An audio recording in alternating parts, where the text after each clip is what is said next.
Bien, bonsoir à tous et bienvenue dans cette première émission de l'année 2019 du Comptoir des idées. Bonsoir Gérard, bonsoir à tous. Je vais commencer par vous présenter mes meilleurs vœux pour cette nouvelle année 2019 en espérant que le Comptoir des idées aura aussi une belle année 2019. Et ce soir, nous sommes toujours chez Eric dans le bar librairie L'Entropie qui nous fait le plaisir de nous accueillir comme d'habitude avec une grande sympathie.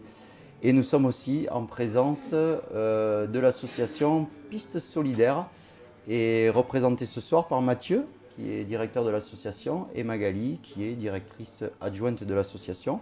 C'est une association loi 1901 avec 200 adhérents et 10 salariés. Voilà. Et en allant sur le site, je vais me permettre de lire quelques mots forts qui m'ont paru vraiment avec des valeurs. C'est l'esprit et les valeurs de l'association. Je pense que dans le monde où on vit aujourd'hui, ces mots m'ont frappé. Donc si vous le permettez, je les lis. Je ne lis pas d'habitude, mais là je les lis. Les adhérents de Piste Solidaire inscrivent leurs actions dans les valeurs de partage et de mutualisation de l'éducation populaire. Ils ont en commun le désir de créer, d'animer les différentes volontés et initiatives de ceux qui aspirent à une évolution et un développement solidaire, humaniste, de tolérance mutuelle et respectueux de l'environnement naturel. Voilà, j'avais ça à dire parce que pour moi c'est des mots forts. On va attaquer l'émission là-dessus si vous le voulez bien. Donc l'initiative, c'est Mathieu qui l'a eu en 2002. Bonsoir Mathieu, bonsoir Magali. 2002, pourquoi, comment? Alors pourquoi 2002, Front National, deuxième tour de la présidentielle, travailleur social. Tu te dis qu'il y a peut-être un petit quelque chose sur lequel il y a des choses à faire ou que tu as raté, que tu as loupé, quoi. Moi, à cette époque-là, j'étais à Marseille. Et je bossais dans les quartiers nord de Marseille. En fait, les quartiers nord de Marseille, ils ont voté majoritairement pour le Front National. Et quand tu es dans les quartiers nord de Marseille, c'est quand même les quartiers où il y a le plus d'immigrés à Marseille. Les Algériens disent que c'est la 49e wilaya d'Algérie, donc le 49e département. Et il n'y a pas de mauvais propos quand je dis ça, mais c'est une réalité du quotidien. Et donc tu ne comprends pas comment des gens qui sont eux-mêmes d'origine étrangère peuvent avoir voté pour un candidat comme Jean-Marie Le Pen à la présidence de la France. Alors soit ils ne se sentent pas français, ils s'en fichent, ne sont pas les voter, soit leurs voisins qui ne sont pas immigrés, ils ne supportent pas de vivre avec eux et ils ne s'aiment pas. Et quand tu es travailleur social, tu bosses sur le social, le lien social, comment les gens ils arrivent à faire un petit peu des choses ensemble, à vivre ensemble. Tu te dis, il y a peut-être quelque chose à faire. Et donc, le quelque chose à faire, travailleur social, travailleur de jeunesse, et autour des jeunes, entre les quartiers nord et les quartiers sud, de dire comment on arrive à se rencontrer. Et pour se rencontrer à Marseille, c'est pas possible, c'est une frontière au milieu, ça s'appelle la Canebière. Ça sépare le nord du sud. Et du coup, si tu ne peux pas te rencontrer à Marseille, tu prends les gens, tu les mets ensemble et tu vas ailleurs. Et quand tu vas ailleurs, loin, dans un autre pays, tu n'es plus des quartiers nord, tu n'es plus de la Bricarde, tu n'es plus de la Castellane, tu n'es plus de Noailles, tu n'es plus de Belzins, tu es Marseillais. Tu es Marseillais ou tu es Français. Et c'est ça que ça permet les échanges interculturels parce que Piste Solidaire a été créée pour créer des échanges interculturels. On a vraiment fondé ça. Un échange interculturel, tu vas me dire c'est quoi? C'est des jeunes de différentes cultures, donc de différents pays, qui se réunissent autour d'un sujet, n'importe quel sujet, la photographie, la gastronomie, la lune, l'espace, la musique, etc., qui vont discuter ensemble pour apprendre à se rencontrer. En fait, le sujet, c'est un prétexte à la rencontre. Un peu comme quand tu prends le bus. Tu prends le bus, ta voisine, jamais tu vas lui parler, tu attends le bus, c'est tout, normal, c'est le matin, tu vas bosser, tu attends le bus. Et le bus, il passe pas. Il est passé le bus, ils sont en grève ce matin, il se passe quoi? Tac, il y a un lien qui se crée. C'est ça dans les échanges. L'objectif de l'échange, la musique, etc., là, c'est un prétexte à créer la rencontre. Donc c'est comme ça qu'est née l'association, tout bêtement. Alors, Moi, j'en suis à l'origine, mais je ne suis pas le seul, hein, bien évidemment. De toute façon, on ne crée pas une association tout seul. Ouais, c'est suite à Mais, des discussions de comptoir peut-être déjà. Ouais. Ouais, alors c'était discussion de comptoir. Et pour tout te dire, j'étais aussi en formation. Me former un peu plus à l'animation socioculturelle. On faisait un diplôme qui s'appelait le DEFA. Et avec des collègues avec qui j'étais en formation, on était tous un peu choqués. On s'est dit, merde, on a tous merdé quelque part. Et qu'est-ce qu'on pourrait essayer de faire? On s'est dit, on peut travailler là-dessus. Donc on l'a monté comme ça ensemble, l'association. D'accord, c'est courageux, c'est plein d'idées. Et comment vous êtes arrivé à Pau du coup? Parce que de Marseille à Pau, il y a quand même 600 km. Ah bah ouais, après une asso, c'est une histoire de vie. Parce qu'une asso, c'est pas simplement quelque chose de bénévole que tu fais à droite et à gauche, c'est quelque chose qui va te bouffer tes soirées, tes week-ends, tes vacances, et puis qui va prendre une place énorme dans ta vie. Donc l'asso, elle va se déplacer avec toi, parce que comme elle prend une place énorme, tu prends une place énorme dans l'association. Donc de Marseille, elle est partie à Fréjus, où moi j'ai eu du boulot juste à côté de Fréjus. Puis là on a fait un bureau, et puis après moi j'ai eu des raisons personnelles qui m'ont amené à vouloir changer de région. Bon, raison personnelle, pour faire simple. J'ai eu des gamins, je voulais pas qu'ils grandissent en Provence-Alpes-Côte d'Azur, c'est une super région, c'est beau, il y a la mer, il y a tout ce que tu veux. Mais les gens sont pas toujours très sympas. Et donc on voulait proposer quelque chose d'autre à nos enfants et sur une carte, tiens. Vous avez pris Pau comme ça quoi. Ouais, à peu près. On a des potes qui sont venus s'installer pas loin, on est venus comme ça. Et du coup, j'ai ramené un peu piste solidaire. Ça s'est fait en plusieurs étapes. C'était pas le but à l'origine, puis finalement si. D'accord, parce qu'aujourd'hui vous avez des actions, de grandes actions, que ce soit au niveau du monde. Vous intervenez un petit peu partout dans le monde, si j'ai bien compris, avec des publics complètement différents. Magali est arrivée, alors peut-être pas en 2002, elle était peut-être un peu jeune. Elle est arrivée après. Donc Magali, peut-être tu peux nous parler déjà du public, c'est de 18 à 30 on va dire. Alors les principales activités sont effectivement à destination des jeunes, donc on va être sur du 18-25 principalement. On a quelques projets aussi pour les mineurs, permettre aux jeunes dès 13 ans d'aller voir ailleurs ce qui se passe, de rencontrer des jeunes lettons, bulgares, anglais. Après, on va jusqu'à 30 ans sur les programmes jeunesse. Et puis, pour ces jeunes-là, qu'est-ce qu'on permet? On permet d'aller vivre une expérience à l'étranger, tout simplement de s'engager. Tout le monde connaît le programme Erasmus qui s'adresse aux étudiants, mais en fait, c'est un programme qui est plus global, qui s'appelle Erasmus+, et qui permet d'aller faire d'autres actions. Et il ne suffit pas d'être étudiant, il suffit d'avoir entre 18 et 30 ans pour aller faire un projet de volontariat à l'étranger. Donc nous, on donne pas mal d'énergie à obtenir des financements et permettre à ces jeunes d'aller s'engager à l'international. Ça peut être aussi bien s'investir auprès de personnes âgées en Espagne, aussi bien aller faire de l'art-thérapie en Zambie, ou bosser auprès de personnes en situation de handicap au Mexique, être dans un orphelinat au Vietnam. Voilà, il y a toutes les opportunités qui peuvent exister. Et donc on actionne des fonds européens, mais aussi le service civique qui est très connu en France, mais en fait il a une dimension internationale. Il n'y a que 5% des missions qui se font à l'international, et à Piste Solidaire on envoie une bonne trentaine de jeunes via ce système-là à l'étranger. Donc ça c'est vraiment la partie jeune, et après on a d'autres départements de travail qui nous permettent d'intervenir auprès d'autres publics, où c'est pas en lien du tout avec l'âge, et plutôt sur des profils.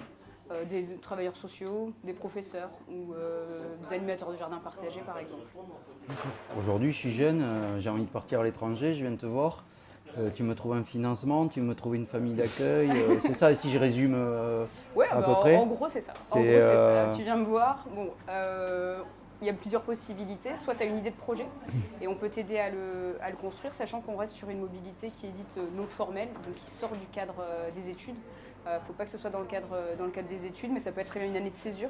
On entend de plus en plus parler en France parce que c'est reconnu dans les universités. Ça peut être, ok, je fais un break entre ma deuxième et ma troisième année parce que l'université le permet, et je pars faire un projet à l'international. Et à partir de là, nous, on a des partenariats. Il y a deux possibilités. Soit on a des projets en stock, parce qu'on s'attache toujours à avoir des projets pour les jeunes, parce que c'est pas facile de trouver son projet à l'international. Donc on peut proposer des opportunités, soit on aide le jeune à construire son projet. Et sur place, il y aura toujours un partenaire avec des financements derrière qui s'occupera de l'hébergement, il y aura des argent de poche pour la nourriture, le transport international sera ou pas pris en charge selon les projets, etc. Mais c'est vraiment une mobilité qui est très peu coûteuse si on compare à ce qu'elle apporte, parce qu'elle est avant tout éducative. Donc ça veut dire qu'on apprend énormément. Et si on compare tout ce qu'on apprend et comment ça nous fait changer, comparé à combien ça nous coûte, ça vaut D'accord. le coup. On va revenir à l'objectif principal de tout ça, parce que c'est pas partir en vacances comme ça. C'est l'objectif principal quand même, Mathieu. Je crois que c'est créer du lien social, accepter les gens, voir d'autres cultures. C'est construire en fait, construire un lien entre toutes les personnes qui sont différentes, qui aujourd'hui sont différentes parce que dans leur tête elles sont différentes, mais en fait des fois elles ne savent pas pourquoi. C'est ça un petit peu l'objectif, de faire partir tous ces jeunes à l'étranger et faire des rencontres. Ah, c'est exactement ça. Tu vois, le mot qu'on met derrière, ça s'appelle l'apprentissage expérientiel. C'est un truc scientifique, pédagogique, machin, etc. Mais c'est quoi? C'est créer des expériences, donc des expérimentations pour les individus, donc des situations dans lesquelles ils vont être immergés à un moment donné à l'étranger. Et ben, quand tu es immergé d'un seul coup du jour au lendemain, boum, tu es à Rome. Bah, t'es pas avec ta famille, t'es pas avec tes amis, t'es pas avec tes arrêts de bus que tu connais, ton métro, machin, etc. Non, t'es dans un autre environnement. Et c'est comme ça que tu vas apprendre. Tu vas apprendre. Les Anglais ils disent learning by doing, apprendre en faisant. Tu sais, c'est un peu le côté. C'est quoi le truc là, forgeron là? C'est en forgeant qu'on devient forgeron, ouais, c'est ça. C'est ça. Et c'est un petit peu ça quoi. T'apprends à découvrir les autres en étant en contact avec les autres. Mais tu ne vas pas dire aux autres, ah, tu vas aller en Italie, alors fais gaffe, en Italie, ils mangent beaucoup de pâtes, ceci, cela. Non, on va donner quelques éléments. C'est la formation, la préparation, l'accompagnement. On va surtout les préparer à ouvrir un petit peu les chakras, les œillères, à ne pas regarder les gens de manière stéréotypée, mais essayer de choper le maximum qu'ils peuvent prendre en étant dans un pays, en acceptant de ne pas comprendre. Ne pas mettre de jugement immédiat, de ne pas comprendre ce qui se passe, se dire, ok, c'est comme ça. Pas une question si c'est bien ou c'est pas bien, c'est différent. Et c'est une c'est un gros travail pour nous d'accepter la différence. La différence, c'est pas que c'est bien parce que c'est comme moi, c'est pas que c'est mal parce que c'est pas comme moi, c'est juste que c'est différent. Tu sais, c'est comme si je te montre ça, hein. On voit le même objet. Toi, tu vois un truc blanc.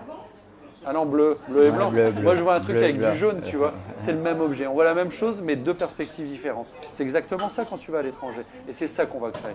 D'accord. Donc, comme le disait Magali, le but du jeu, c'est de trouver des moyens financiers, trouver du pognon, pour que des jeunes puissent aller vivre ça. Et quand ils reviennent, c'est un petit peu des citoyens plus ouverts, plus tolérants, enfin on l'espère. C'est ça, qui communique derrière, parce que ça paraît une goutte d'eau d'envoyer un jeune à l'étranger pour créer du lien social. Mais on en parlait tout à l'heure, cette petite goutte d'eau, quand même, à un moment, le jeune va rentrer, il va communiquer avec ses copains, il va communiquer avec sa famille. C'est l'objectif principal, c'est ça, hein, si j'ai bien compris. Hein. L'objectif principal, il est pour lui. Après, il arrive à expliquer à ses copains, à sa famille, mais en fait, tu n'arrives pas à mettre 2 mots sur ce que tu as vécu souvent. Parce que toi, tu pars pendant 6 mois. C'est comme un navigateur de course au large, je pense. Tu vois, tu es coupé du monde habituel avec lequel tu es en relation. Et puis, tu vis des choses de dingue dans un autre pays. Et quand tu reviens, la question qu'on te pose alors, c'était comment c'était bien? Bah ouais, c'était bien. Puis après, mettre des mots. Tu peux pas mettre des mots sur une expérience de 6 mois, de 8 mois, comme ça, stack instinctivement. Donc ça prend un petit peu de temps. C'est vraiment pour la personne. Mais après, effectivement, hein, ils arrivent, quand les autres vont en parler, à casser les stéréotypes, les préjugés qu'ils peuvent avoir sur d'autres personnes. Donc ça irrigue un petit peu localement. Après, c'est pas le but premier. Le but premier, c'est vraiment sur la personne, quoi. Si la personne, elle a un petit peu changé, un petit peu évolué, un petit peu développé de tolérance, nous on est contents, quoi. Tu vois, petite goutte, on a fait notre part du travail, entre guillemets, quoi. D'accord. Tranquille. Justement, on peut parler de l'Europe aussi, peut-être, du citoyen européen, puisqu'on arrive bientôt à des élections européennes. Je sais que vous travaillez pas mal là-dessus. Oui, ça fait. En fait, Piste Solidaire, ça faisait plus de 10 ans que ça travaillait de la France vers l'international. Et puis, on a vu passer un appel à projet pour être Europe Direct. Donc, on ne savait pas trop ce que ça racontait. Puis, en regardant de plus près, c'était un appel à projet qui donnait la mission à des structures, quelles qu'elles soient, collectivités publiques ou associations, de parler d'Europe au local. Et on s'est dit que c'était quelque chose qui était vraiment complémentaire avec nos activités. Donc, on a vu ça en 2013 en fait, et on a été retenu pour être donc centre d'information Europe Direct. Et donc c'est quoi? C'est 3 missions: informer, animer, conseiller autour de l'Europe. Donc c'est parler d'Europe au niveau local, tout en gardant notre ADN. Donc Piste Solidaire, c'est une association d'éducation populaire, donc c'est action participative, non formelle, où on peut jouer pour apprendre, où on peut aussi débattre. Enfin voilà, il y a plein de possibilités, et là on l'a fait pour compléter nos activités et parler d'Europe. Et donc c'est quelque chose qu'on fait. Et ça peut très bien passer par des interventions scolaires, aussi bien en primaire qu'au collège. On va dire pourquoi on parle d'Europe au primaire, parce que l'Europe pour nous c'est avant tout un espace de plus de 500 millions d'habitants. Et donc l'objectif c'est de se rencontrer et créer cette ouverture en amenant l'Europe au local. Donc on peut avoir des volontaires allemands, italiens qui vont faire des activités et des jeux dans des écoles auprès de gamins de 6 à 8 ans par exemple. Et un gamin qui aura grandi avec un volontaire allemand tous les jeudis, par exemple dans son école pendant un an, il dira que l'allemand ça fait pas peur et que peut-être qu'il sera curieux d'aller voir ce qui se passe en Allemagne, etc. Et puis il en parlera chez lui aussi. Et voilà, et donc ça a plein de petits impacts et ça fait partie de l'éducation aussi. Donc on organise aussi par exemple des cafés linguistiques tous les mois à Pau, où on peut venir pratiquer les langues étrangères autour d'un verre, autour d'une bière.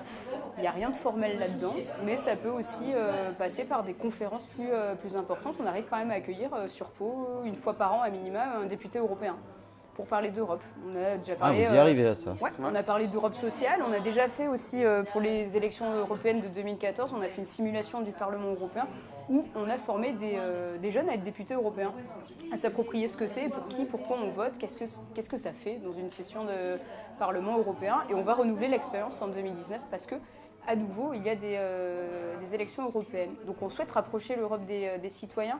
Alors on n'est pas du tout la voix de la Commission européenne, même si on a un label. L'idée c'est d'expliquer. Tout simplement, les taux de participation aux élections européennes sont super faibles. Non pas parce que les gens sont contre, alors il y en a certains qui sont contre et c'est leur avis. Par contre, beaucoup ne savent pas pourquoi ils votent et pour qui ils votent. Donc notre objectif c'est de ramener l'info et d'expliquer comment ça marche. Et donc voilà, donc en 2019 c'est vrai qu'on va mettre un petit coup là jusqu'à fin mai pour parler un peu plus d'Europe et ça va être par exemple d'aider à décoder les programmes européens. Comment ça marche, par exemple, qu'est-ce qu'un député LR va faire au Parlement européen, avec qui il bosse, etc. Donc, essayer de comprendre les enjeux de ces élections. Ouais, parce que effectivement, l'image de l'Europe, au moins en France, elle n'est pas très jolie.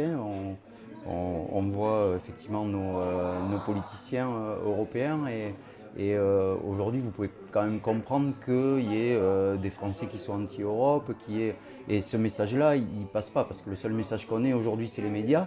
Et les médias, on sait que ça fait passer un peu les messages qu'ils ont envie de passer. Donc ça, c'est important. Donc toutes ces actions, et vous êtes, parce que vous êtes 10 salariés, et vous arrivez à vous répartir un petit peu partout. Alors dans les écoles, un sur le net, un au comptoir des idées, enfin 2 au comptoir des idées. C'est pas trop compliqué ça C'est un petit peu chronophage. On s'ennuie pas. Ouais. On s'ennuie pas, ouais. Non, mais après, il y a de la motivation quand même. Enfin, un métier qui est... on a la chance de travailler dans un... En tout cas, je parle pour moi.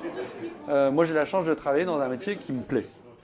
Et il y a quand même... On parle beaucoup des gens qui ont des shit jobs, tu vois, des boulots où ils s'emmerdent, machin, etc. Donc, des gens ne s'ennuient pas. Après, c'est assez motivant parce qu'il y a un challenge permanent. Si le cœur du métier, c'est de trouver des financements pour que des jeunes puissent partir à l'étranger, tu n'as pas une obligation de résultat, parce que si tu n'as pas les moyens, tu n'as pas les moyens. Si tu ne les as pas eus, tu ne les as pas eus, mais quand même, tu es tellement content quand tu as obtenu des financements et que tu mets un visage sur un nom d'une personne qui va partir, et donc c'est une expérience qui va être vécue, honnêtement, c'est super valorisant. Ah bah oui. Et donc tu as envie, tu es motivé. Et quand on bosse sur l'Europe, sur les questions européennes, mais c'est super, on a fait un projet qui s'appelle Parlez-moi d'Europe Tour. On est parti en caravane, on a fait 30 dates dans toute la région Nouvelle-Aquitaine, dans tous les villages. Et on allait à la souterraine, tu sais, l'usine qui avait fermé, machin, etc., au début du quinquennat d'Emmanuel Macron. Et on allait là-bas faire un débat avec les gens sur les questions européennes. Et c'est super intéressant, parce qu'on n'est pas là pour dire c'est bien, c'est mal, mais pour faire questionner les gens. Ils vont se poser des questions, ils vont se poser des questions entre eux. On va leur donner 2-3 éléments qui ne sont pas des éléments de réponse. C'est des éléments pour se questionner. C'est-à-dire que si on parle de, je ne sais pas moi, l'Europe de la santé, je vois qu'il y a un bouquin sur la santé, l'Europe de la santé, ok, 2-3 petits éléments, pour ne pas oublier, 2-3 informations quand même pour savoir ce qu'il y a derrière. Et après, c'est eux qui discutent, ils se partagent leur expérience, leurs connaissances, et ils apprennent comme ça mutuellement. Ils aiment pas, peu importe, mais à un moment donné, ils vont avoir un débat, ils vont avoir un partage de connaissances, et ils vont se construire leur propre représentation de l'Europe et leur propre connaissance de l'Europe sur quelque chose qui est vrai, pas sur du faux. Parce que les médias, ils sont peut-être pas juste dans ce qu'ils disent, les politiques, ils sont pas juste dans ce qu'ils disent, les réseaux sociaux, ils sont pas juste dans ce qu'ils disent. En fait, l'information sur l'Europe, elle existe nulle part, grosso modo. C'est vrai. L'Europe, ça a des fouloirs. Ça veut dire c'est à cause de l'Europe, c'est à cause de l'Europe, c'est à cause de l'Europe. C'est le punching ball de la politique française. Donc c'est bien, on tape sur l'Europe, mais à un moment donné, il faut regarder ce que c'est. L'Europe, c'est pas une construction politique uniquement, c'est un espace, c'est un projet. Il est peut-être pas top, je suis entièrement d'accord avec ça, mais il y a peut-être des choses qui sont à développer. Tu sais, c'est un peu. Aujourd'hui, on est dans le recyclage des choses, etc. Quand quelque chose ne te plaît pas, tu ne le mets pas à la poubelle. Tu essayes de le réparer, tu essayes de réfléchir. Tu as des Fab Labs pour refabriquer des choses. Et je pense que l'Europe a besoin de passer dans un Fab Lab un petit peu, ça c'est clair. Mais tu vois, pour mettre un peu de créativité, etc. C'est des humains avant tout. Il ne faut pas l'acheter. Et là, si on parle des élections européennes, les gens, on nous dit quoi? Qu'on va voter un référendum pour ou contre l'Europe. Ce n'est pas la question qui est posée, ce n'est pas un référendum. Donc il y a des gens à qui on dit on va voter ci ou ça.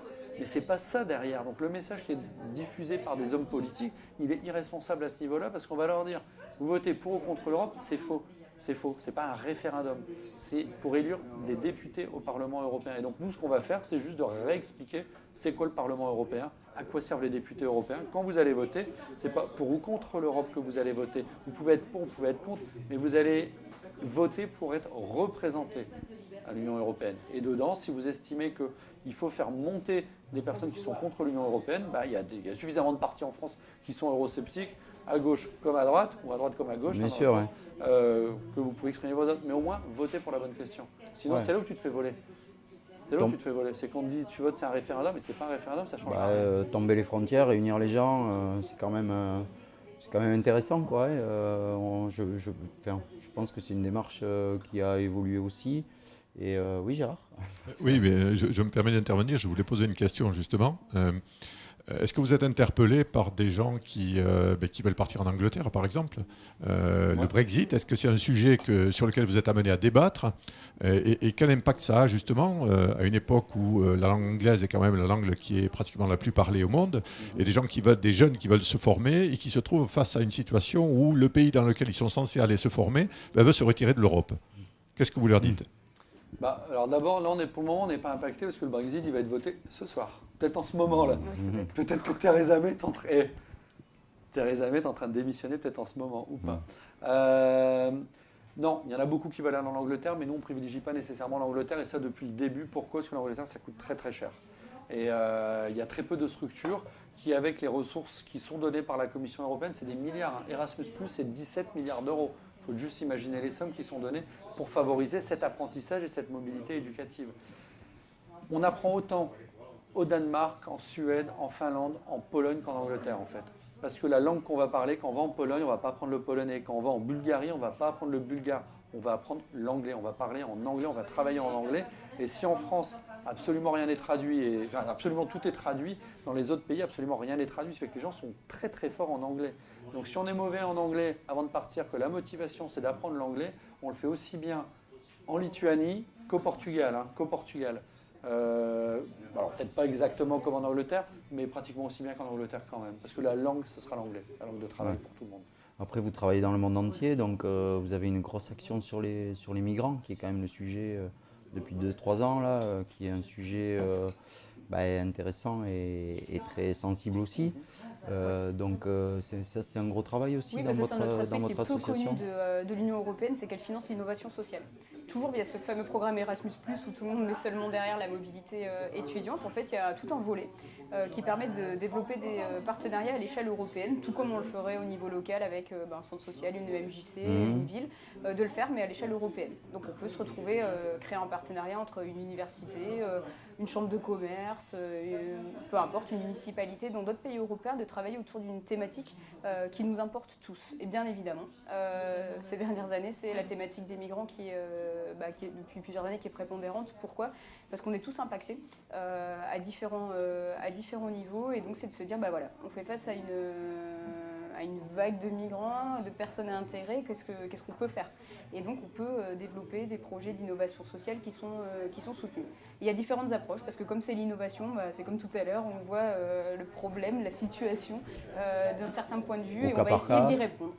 Et par exemple, nous, on a différents projets qui permettent de travailler avec les migrants, mais avec des approches totalement différentes. On a le cas de l'Allemagne, par exemple, un projet coordonné donc, par des Allemands qui s'appelle e-course. Et ce projet, en fait, donc l'Allemagne a accueilli beaucoup plus de réfugiés que ce qu'on s'attendait au final avec Merkel. Et puis, donc, ils ont tout préparé, le système pour accueillir les migrants. Ils ont juste oublié de travailler autour de la question de l'école.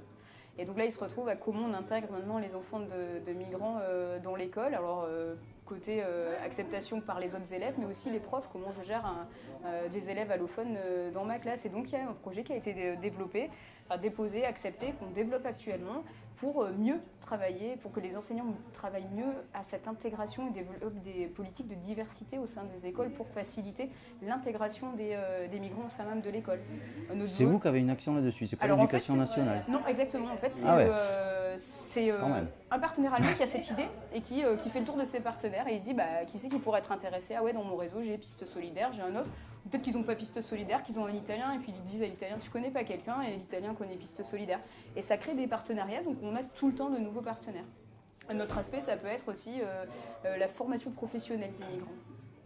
Avant d'être réfugiés, on ne peut pas bosser, mais après peut-être qu'on espère que ces personnes-là elles auront le droit de travailler, mais comment on les forme? Comment on peut du coup avoir un métier en France quand on arrive, j'en sais rien, de Syrie par exemple, il faut se former. Et donc là on va utiliser par exemple la réalité virtuelle pour apprendre les métiers de l'hôtellerie, la restauration, mais en même temps les codes culturels. Parce que faire du service en France, on ne s'adresse pas de la même personne que peut-être dans son pays d'origine. Bien sûr.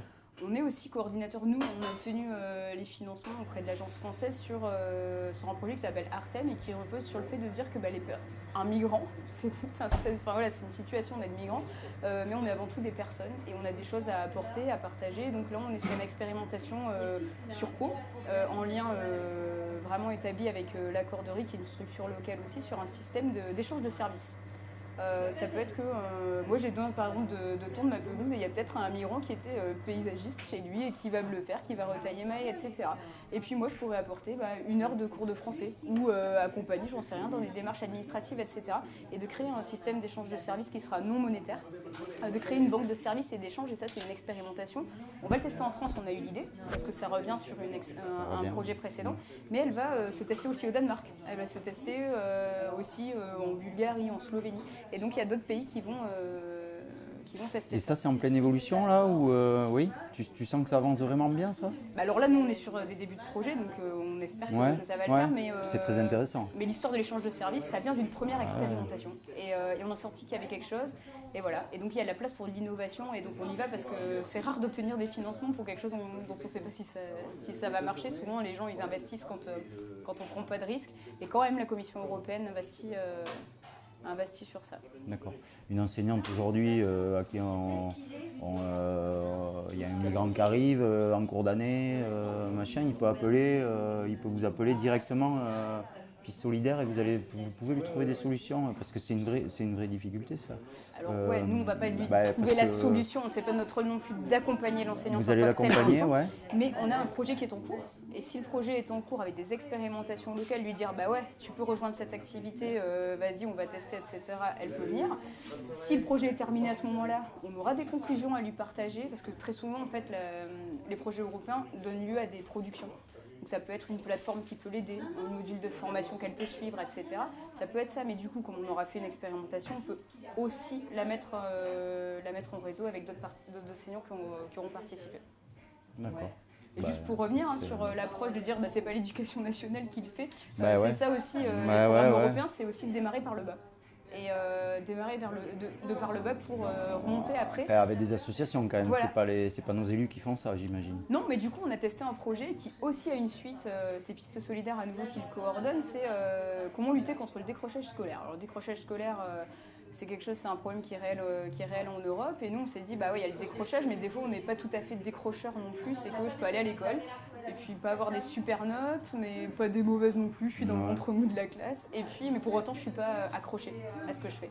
Donc nous on travaille l'accrochage scolaire, et on a expérimenté pendant 3 ans avec des profs de changer les modes d'éducation, parce que l'éducation nationale a quand même pas beaucoup bougé, et les élèves ont changé. Elle a beaucoup bougé, mais pas forcément. Les méthodes d'enseignement, du moins, n'ont pas beaucoup évolué. Et les élèves ont énormément changé. C'est la capacité de concentration avec le numérique, le digital, etc. On est habitué à zapper. Enfin bref, il rien de mal à tout ça, c'est juste qu'on a changé, les élèves aussi. Et donc c'est comment on a fait l'expérimentation pendant 3 ans en formant des profs à des méthodes actives, participatives, le jeu, le digital, etc. Et comment ils pouvaient intégrer ça dans leurs enseignements. Aussi bien de l'histoire de la géo, des maths, le CDI par exemple, on oublie tout le temps, mais il y a une prof qui a testé de comment enseigner le rangement de son CDI par le coding. Bon, mais au début du projet, jamais on n'aurait pensé à ça. Et puis finalement, ça a énormément marché. Et donc là, on continue à travailler ça et on arrive jusqu'à l'éducation D'accord. nationale. Donc vous faites des formations aussi Pour les pour des adultes, pour des enseignants, Ok, vous faites ça à votre siège à rue Pierre et Marie Curie, Ouais, c'est ça vous êtes 17 bis. 17 bis. Ils ont, 17, ils vont pas être contents. c'est le voisin, mais il est sympa, je pense. Mais, c'est Ouais, pas là, quoi. ouais, C'est il un va- peu plus loin. il est- c'est peut-être un futur bénévole, vous ne savez pas. Bon, très bien, on va peut-être conclure, pas tout de suite, mais on va parler des projets 2019, puisqu'il doit y en avoir forcément. Avec Alors, tout ce que vous J'ai avez dit un paquet. dans les valises, il y a forcément des projets 2019. Ah, Magali en a présenté quelques-uns, là, elle a dévoilé des petites choses. Peut-être 2 petits trucs là, pour montrer un peu vers quoi on essaye d'avancer aussi. On travaille beaucoup sur les jardins partagés. Et alors, vous savez, les jardins urbains, là, on se regroupe en pied d'une barre d'immeuble dans un petit quartier, etc. Ça fait des voies vertes, etc. Et on travaille sur ce sujet depuis 2011, je crois, sur les jardins partagés, avec des collègues d'un peu partout en Europe. Et en fait, on avait pris les choses à l'envers. On a trouvé les jardins, génial, machin, etc. Comment on peut créer un jardin? Donc on a vachement bossé sur comment on pouvait créer un jardin. On a fait des formations, on s'est inspiré des Anglais, des Espagnols, des Italiens, des Allemands. On a réuni tout le monde, on a fait une super plateforme, plein d'outils, canon. On a oublié un truc, c'est la personne qui anime le jardin, l'animateur au milieu, pour se servir des outils. On a créé des outils, mais pas les gens pour s'en servir. Et donc on s'est dit, c'est cool, ça sert à rien ce qu'on a fait. Et donc on est reparti de l'avant, on a fait un autre projet qui s'appelait Gardenizer. Et ce projet, il n'a pas marché. Parce que tout ce qu'on dit, c'est que ça marche, machin, etc. Mais des fois, on se plante, c'est les projets. Des fois, c'est compliqué, on n'a pas vraiment réussi. Theresa May va avoir du temps pour elle. Elle pourrait peut-être venir. sur le Devenir jardin. Formation. En plus, les Anglais ils sont très très bons en jardin partagé. On n'a pas réussi. On n'a pas réussi et ça s'appelle la solidarité européenne. Nous, on coordonnait le projet, on n'a pas été très bon. Il s'est terminé comme ça, mais pas terrible. On a passé le bébé à des partenaires italiens avec qui on avait commencé à travailler. Ils reprennent les choses derrière, là où on les a tous laissés en termes de consortium. Et là, on arrive à développer des trucs sur Pau avec la maison du jardinier, avec un jardin qui est en train de se relancer à Assat sur les légumes anciens, etc.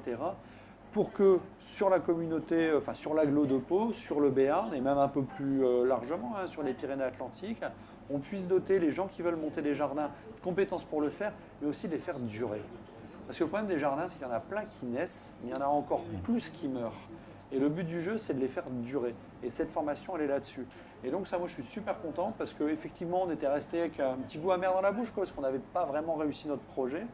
Et finalement, il renaît autrement, différemment. Et ça, c'est quelque chose qui est en cours maintenant. On va avoir une formation au mois d'avril. Et ça, c'est canonissime. Ça va permettre à des gens de suivre la formation, c'est gratuit, de suivre la formation, mais aussi d'aller ensuite à l'étranger, voir comment ça se passe en Allemagne, en Angleterre, en Italie, en Lettonie, enfin bref, dans plein de pays européens. Un temps de théorique et de pratique en France et un temps de mise en pratique dans d'autres pays européens, gratuit. Et l'inverse, on va accueillir des gens aussi qui vont venir nous expliquer comment on composte. Nous, on composte comme ça, mais ils compostent autrement. Et peut-être que leur compostage est meilleur que le nôtre, on ne sait pas. Donc, on va croiser. Ce que j'appelle de la fertilisation croisée, tout simplement. Ça, C'est un beau projet. Il y en a un autre pour 2019 on a parlé beaucoup des jeunes, mais il y a aussi les seniors avec lesquels on bosse, donc les plus de 50. Piste solidaire est souvent associé. C'est intéressant. C'est souvent associé effectivement aux jeunes, mais en fait, si on regarde la situation des seniors face à l'emploi, il y en a beaucoup qui sont aussi en situation de chômage.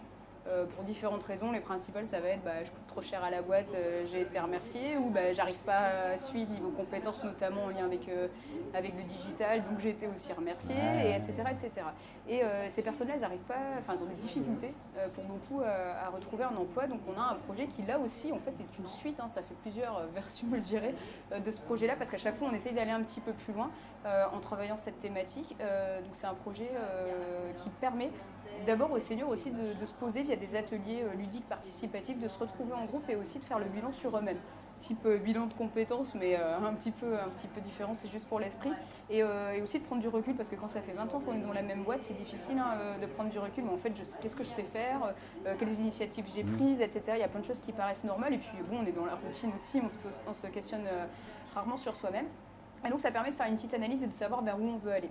Et donc ces personnes, une fois qu'elles ont aussi aidé à identifier des pistes, ça crée du réseau aussi. Il y en a beaucoup qui ont retrouvé de l'emploi sur les versions précédentes parce qu'ils ont rencontré un tel à l'atelier.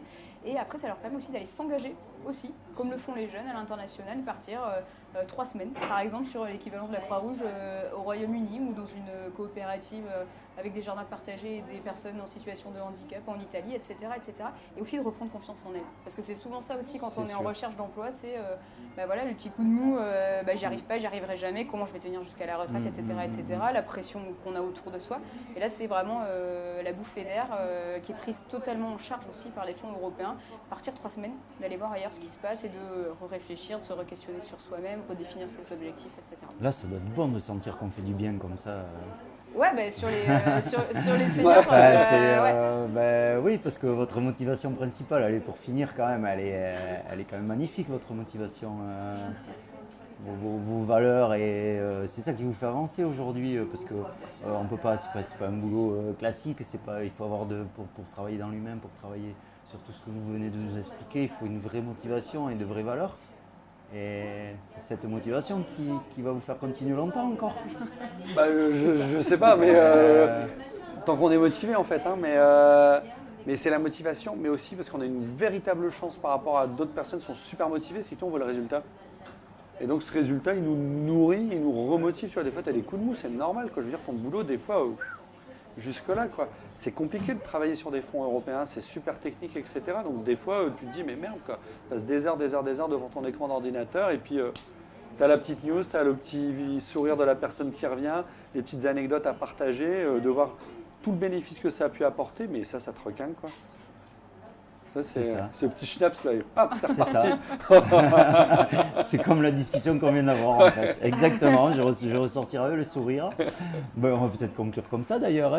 C'était vraiment très très enrichissant de discuter avec tous les deux. Merci Magali, merci Mathieu. Et puis bonne continuation pour le reste, parce que je pense qu'on se rencontrera à nouveau. Vous serez les bienvenus dans le comptoir des idées. Dès que vous avez des projets, vraiment, n'hésitez pas. Et Gérard, je pense qu'ils peuvent revenir.